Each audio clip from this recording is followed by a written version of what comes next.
I am very excited about this book today, The Voice That Won the Vote, How One Woman's Words Made History. Eliza Boxer, illustrated by Vivian Mildenberger. We have an election coming up, and everybody who's over 18 who's registered to vote can vote, and I hope everyone does. And am so grateful that women can vote. There was a time when women couldn't. Not too long ago, about 100 years. It says, a vote is a voice. This is what I believe in. This is what I stand for. This is what matters to me. This is who I am. This is who I choose to lead my town, my state, my country. In 1920, women were still denied that voice. For nearly 75 years, they had organized meetings, marched in parades, carried signs, and made speeches demanding their right to vote. Say yes to suffrage, they shouted. Suffrage is another word for vote. They wore yellow roses. Yellow means yes. So put the roses on. If you've ever watched Mary Poppins, there's a fun scene when they're all marching in the house because they were fighting for the right to vote. But all these voices, they were silenced, which means other voices drowned them out. Troublemakers, uncivilized. Female voters will surely cause chaos. Women with a voice in politics? Nonsense. The only vote a woman needs is a vote to choose her husband. But nestled in a valley on a farm in East Tennessee, one woman was determined to have a voice and a vote. And that's where I live, East Tennessee. Feb Byrne was known around town as smart and strong-willed. At a time when most women didn't go to college, Feb did. She graduated and became a teacher. She read newspapers, magazines, and books. She loved to learn. Feb Byrne was especially fascinated by laws and the people who made them. Every year on election day, the men who worked on her farm would head to town hall to cast their votes. And every year, Feb Byrne would watch them go. She was sick and tired of staying home, shut out of the process. So one day, she sat on her front porch with some paper, a pen, and a plan. "Dear son," she began.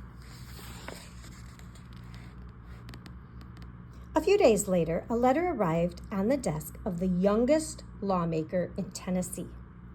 His name was Harry Byrne, and on that hot August day, he watched the state capitol fill up with reporters, photographers, and people from all over the country who had come to witness history.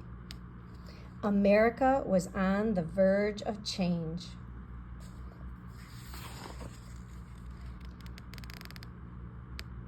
"35 states wanted women to vote, but the country needed 36 to make it law.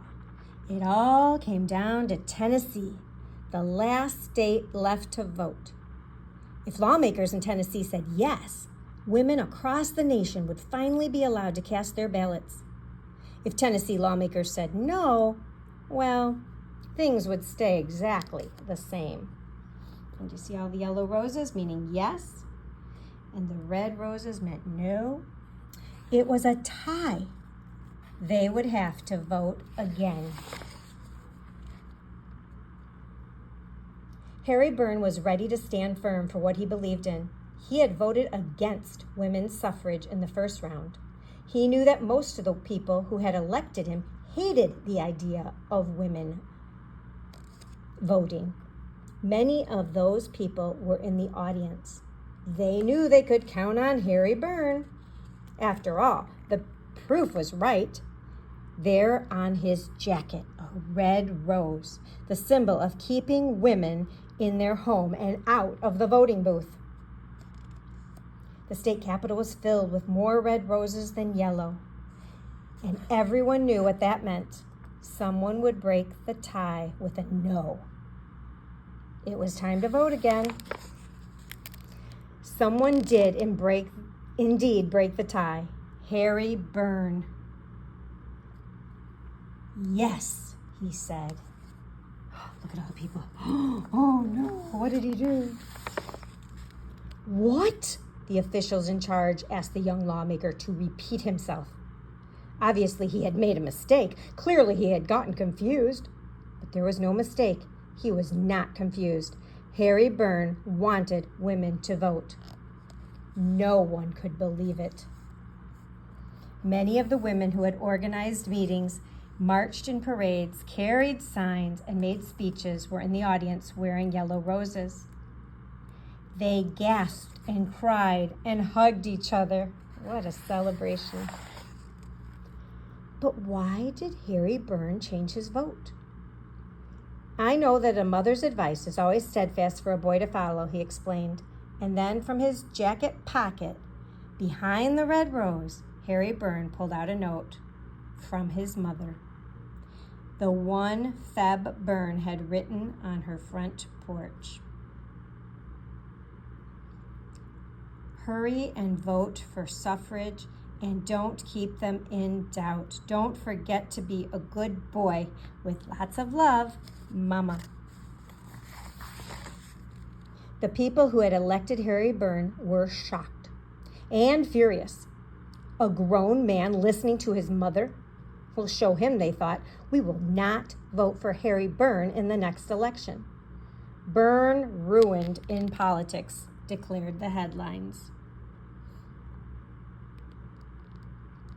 Harry Byrne understood. He knew that by giving women the right to vote, he was giving up his seat in the Tennessee House of Representatives. The people in his district just weren't ready for a leader who wanted women to vote. He told newspaper reporters, I am happy simply because I followed my conscience. It kept telling me women are people, and voting, he knew, should be the right of all people. He thought again of his mother. So I made the choice, he said, explaining that standing up for what he believed in was more important than winning the next election. It took courage, and courage has a way of making things right. Election day came. When the campaigns were over and the votes were counted, the new state representative was announced. Harry Byrne.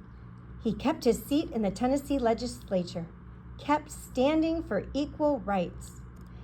And no one was prouder than the woman who, without speaking a word, gave all women a voice.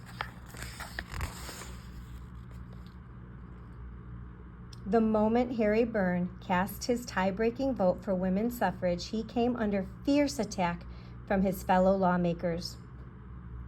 They accused him of everything from being a traitor to taking bribes. His political enemies couldn't accept how he had listened to his heart over public opinion. He had to hire a bodyguard because his opponents tried to attack him. They tried to get him to change his vote. They tried to get his mother to negate her letter to change her mind. But Harry Byrne, like his mother, didn't let the loud voices of others drown out that quiet inner voice that let him know what was true. Part of what drew me to this little-known story was the fact that Harry and his mother both made a major impact on history by trusting their truth and speaking out for the oppressed. In defending his vote for suffrage, Harry Byrne wrote in the legislative record that he wanted to free 17 million women from political slavery. In fact, the women's suffrage movement had its roots in the anti-slavery movement.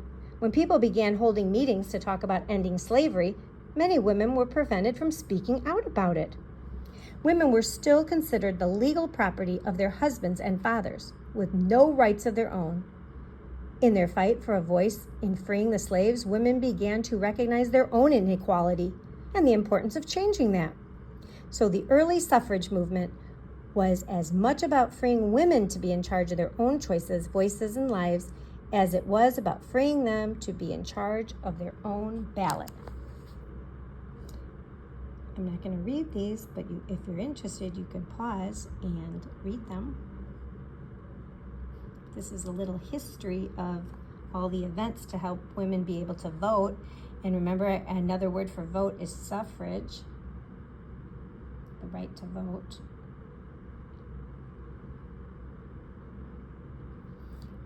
It took courage for Feb Byrne to express herself in that letter, telling her son Harry that she wanted him to vote for suffrage and don't keep them in doubt. The illustration of Feb's letter features her actual words. It also took courage for Harry to change his vote from nay to yay. Those were the words that were used back then, nay and yay.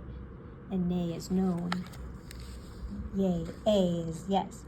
I hope the story inspires you to find similar courage to express what's in your heart and trust your inner voice and let it be louder than those around you.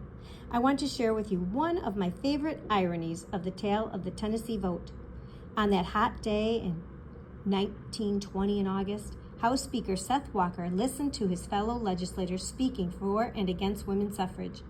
When he was confident that his side had enough votes to keep women out of the voting booth, he stood up on the House floor and called for the historic vote. "The hour has come," he said. "The battle has been fought and won." He was right, of course, just not in the way he assumed. The hour had come for those who had been silenced to finally have a voice. May you never forget the power of yours to express what matters to you. And it is important to stand up for what is right and to speak for those who can't speak for themselves and to vote when you have the opportunity.